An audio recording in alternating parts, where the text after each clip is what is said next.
In my years as an emergency room physician, we have many trauma patients rolled into my ER, some with good medical identifications, some without.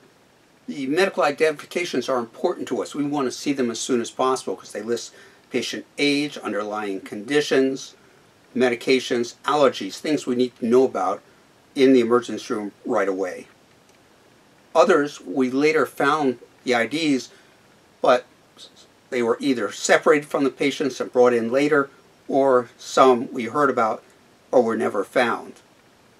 We're going to show you two classes of IDs. Those that we call secondary, that is, they're good but may get separated from the patient, may not turn up till later, and those primary medical IDs, which we are more likely to see immediately as we're treating the patients. Let's take a look.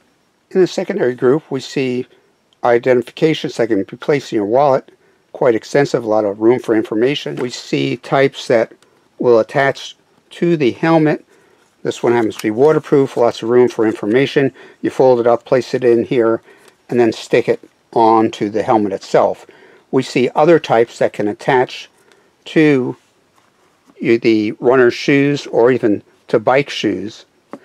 All these I call secondary because they may be easily lost as a result of the accident itself or removed by the emergency responders who need to access, let's say, to look at peripheral pulses, etc. They'll take off your shoes to put you in supportive cervical gear.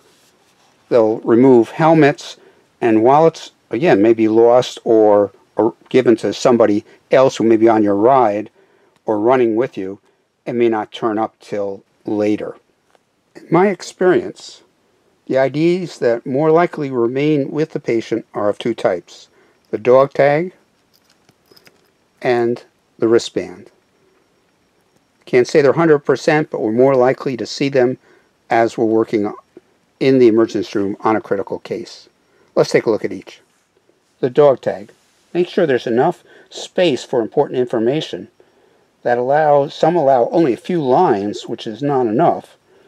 I found one that had 7 lines of up to 20 characters, which includes enough room for name, date of birth, allergies, underlying conditions, medications, and even 2 contacts. A couple other things about dog tags. Make sure the chain is long enough so you can get it over your head and around your neck and not have to fiddle with a small clasp. Also easier to take off when we do x-rays.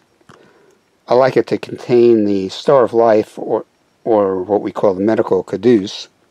So emergency personnel right away know that this is an important medical ID. Also, wear it under your shirt, not in front, outside your jersey or shirt, where in an accident, let's say on a bicycle, it could get tangled with some of your equipment and the chain broken. My personal preference, however, is the wristband. More likely to stay with the individual. This one is a road ID that has plenty of room for pertinent information, as well as a clip-on for the medical caduce. What kind of medical ID do you carry, and how does it compare to the ones we listed in the video? Please comment below and let us know.